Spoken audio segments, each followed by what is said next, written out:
आलिया भट्ट जो बॉलीवुड की most talented actress की लिस्ट में आती है, बट क्यों उन्हें मोस्टली ऑडियंस हेट करती है। चाहे उनका करियर हो या उनकी पर्सनल लाइफ, छोटी से छोटी चीजों पर उन्हें हेट किया जाता है, ट्रोल किया जाता है। क्यों उनके सक्सेसफुल करियर का क्रेडिट करण जौहर को दिया जाता है, एंड क्यों टैलेंटेड एंड डिजर्विंग होने के बाद भी आज तक उन्हें ऑडियंस का वो एप्रिसिएशन नहीं मिला। So in this video we'll talk about why audience constantly hating Alia Bhatt.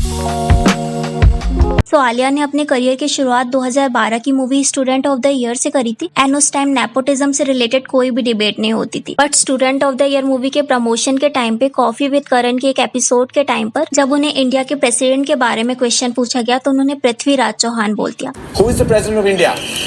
Manmohan Singh. And यहाँ से शुरुआत होती है आलिया की ट्रोलिंग की। एंड ऑफ कोर्स आलिया इस कंट्रोवर्सी से हाइप में तो आई, but for all the wrong reason. लोगों ने आलिया को डम बोलना स्टार्ट कर दिया, एंड नो डाउट वो थी भी, बट इस ट्रोलिंग को आलिया ने कभी भी सीरियसली नहीं लिया, एंड वो काफी चिल रहती थी। सिंगापुर का प्रेसिडेंट पता है? चाइना का प्रेसिडेंट? इवन AIB का एक पूरा एपिसोड आलिया की डम पर्सनैलिटी से रिलेटेड था। Thank you God. Thank you Trina. Well done. Leave. Go.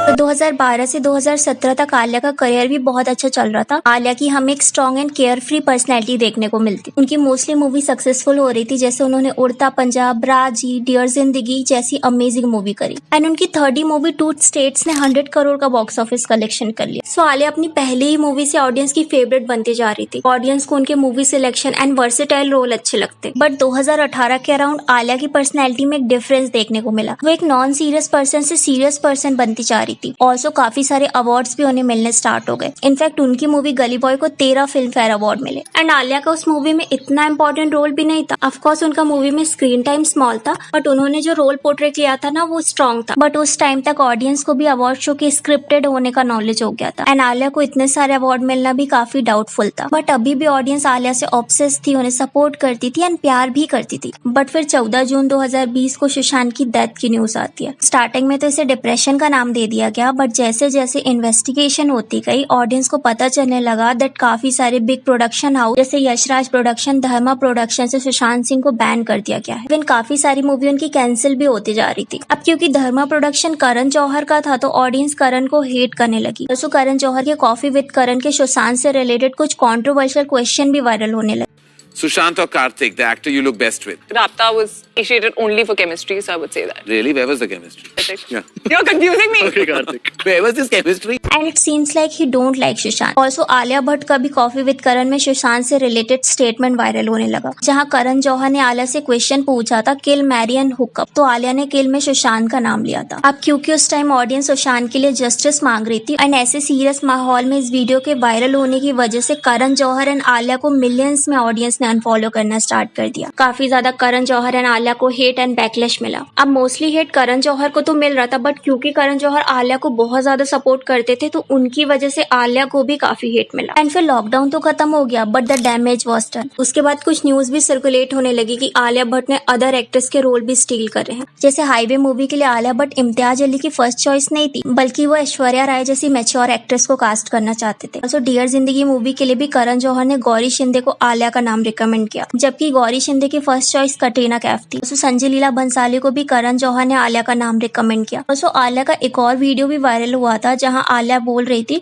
कि जैसे उन्हें उड़ता पंजाब मूवी के बारे में पता चला, उन्होंने डायरेक्टर को कॉल किया एंड बोला कि उन्हें भी मूवी में कोई भी रोल चाहिए। But I said, listen, I'll work very hard. I'll really prove myself, but I really want to play this part. अगर हम अभी रिसेंट की बात करें तो जब उनकी जिगरा मूवी रिलीज हो रही थी तो प्रमोशन के दौरान उस मूवी के जो डायरेक्टर थे वासन वाला, उन्होंने इंटरव्यू में बोला कि उन्होंने करण जौहर को स्क्रिप्ट दिया था एंड करण जौहर ने स्क्रिप्ट डायरेक्टली आलिया भट्ट को मेल कर दिया, उनसे पूछा भी नहीं। तो इनडायरेक्टली वासन वाला बोलना चाहते थे कि आलिया उनकी फर्स्ट चॉइस नहीं थी, उन्होंने डिसाइड नहीं किया था। 6-7 hours later he called saying I've already sent it to Alia and I was really not happy with it. तो ये सारी चीजें जब ऑडियंस के सामने आने लगी तो ऑडियंस को समझ आया कि अदर आउटसाइडर से अपॉर्चुनिटी को छीन कर आलिया को दिया जाता है। All my movies just placed and presented to me on a silver platter, which just comes to me because I ask for it. अब ऑडियंस को ये भी डाउट आने लगा कि क्या आलिया सच में टैलेंटेड एंड वर्सेटाइल है या फिर वो बॉलीवुड में अपॉर्चुनिटीज पे अपॉर्चुनिटीज मिलने की वजह से सक्सेसफुल है, जिस वजह से लॉकडाउन के पहले जो ऑडियंस आलिया को पसंद करती थी वो धीरे धीरे उनसे दूर होती गई। उन्होंने आलिया को अनफॉलो करना स्टार्ट कर दिया। दिया। तो काफी सारी हेट तो आलिया को नेपोटिज्म की वजह से मिली है। अब ये तो रही आलिया की प्रोफेशनल लाइफ से related hate, but personal life की हम बात करें तो आलिया को पर्सनल लाइफ में भी काफी ज्यादा हेट मिला है। जैसे वी ऑल नो, एक टाइम पर Alia and Katrina best friend थे, एंड जब कटरीना एंड रणवीर कपूर का ब्रेकअप हुआ तो उसके काफी टाइम बाद आलिया एंड रणवीर ने डेट करना स्टार्ट कर दिया, जिसके बाद ये बोला जाने लगा दैट आलिया ने बेस्ट फ्रेंड कोड को ब्रोक किया है। ऑल्सो जब रणवीर एंड आलिया की मैरिज हुई तो आलिया के कुछ इंटरव्यूज देखने को मिले जहाँ वो बोल रही थी कि रणवीर को उनकी लिपस्टिक पसंद नहीं है, he said wipe it of, and Alia ने रणवीर की तरह एक्ट करके दिखाया। One thing my husband always, I mean, when he wasn't my husband, when he was my boyfriend as well, when we used to go out at night, he's like, wipe that off, because he loves the natural color of my lip. जिस वजह से audience ने Alia and Ranveer दोनों को troll किया। Also एक function के दौरान रणवीर कपूर ने आलिया के लहंगे को पैर से हटाया था। एक और इंटरव्यू है जब आलिया प्रेग्नेंट थी तो रणवीर कपूर ने इंटरव्यू के दौरान उन्हें बॉडी शेम किया। I can see somebody has payload. Joke.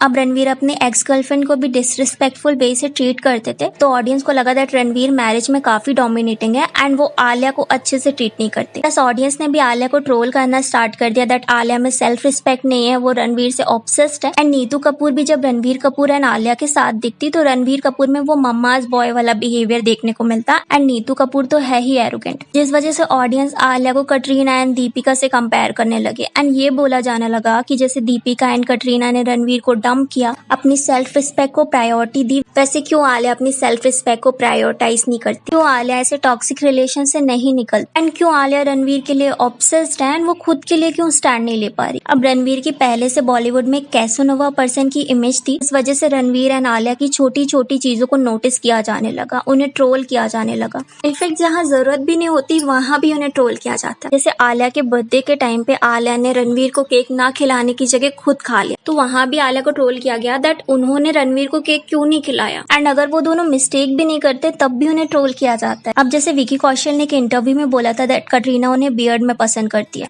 And बिना बियर्ड के वो उन्हें अनअट्रैक्टिव लगता है। प्लस कटरीना ने विकी के क्लोथ्स को लेके भी ये बोला that you are not stepping out of the house wearing this clothes. अब कटरीना एंड विकी को ऑडियंस पसंद करती है तो ऑडियंस को इससे कोई इशू नहीं था, बट यही चीज अगर रणवीर कपूर ने बोला होता तो ये नेशनल इशू हो जाता। दिक्कत यहाँ ये नहीं है कि यहाँ कटरीना गलत है या रणवीर डोमिनेटिंग है, प्रॉब्लम ये है कि स्टार्टिंग से ऑडियंस के माइंड में एक नैरेटिव सेट कर दिया गया है, Ranveer is a red flag, वो बहुत डोमिनेटिंग है, इस वजह से ऑडियंस उनकी छोटी छोटी चीजों पे मिस्टेक निकालती है एंड वहीं अदर कपल्स की कंट्रोवर्सीज को इग्नोर कर दिया जाता है। अब देखो, आई एम नॉट सेइंग कि रणवीर ग्रीन फ्लैग है या वो बहुत अच्छे हैं, बल्कि पास्ट में उन्होंने काफी चीजें करी है, काफी मिस्टेक करे है जिससे उन्हें ट्रोल भी किया जाता है। पास्ट में उन्होंने मल्टीपल वुमेन्स को डेट किया, इवन मैरिज के बाद भी उन्होंने कुछ मिस्टेक करी होगी, बट कभी कभी ये जो कपल ट्रोलिंग है ये बहुत ज्यादा हार्श हो जाती है। इवन हम ऑडियंस अनजाने में भी उनकी मैरिड लाइफ को इफेक्ट तो करते ही है। तो एक और रीजन है आलिया को मिलने वाली हेट का, वो है आलिया का अलग अलग एक्ट्रेस को अलग अलग टाइम पे कॉपी करना। जैसे स्टार्टिंग में आलिया को करीना पसंद थी तो वो स्टार्टिंग में करीना की कॉपी करती थी, उनकी तरह बात करती थी। के बाद उन्होंने कटरीना को कॉपी करना स्टार्ट किया, देन वो दीपिका की तरह ड्रेसेस एंड ज्वेलरी पहनने लगी। अब सी मे बी आलिया उन एक्ट्रेसेस से इंस्पायर हो या फिर आलिया के डिजाइनर आलिया के लिए ड्रेस सिलेक्ट करते हैं,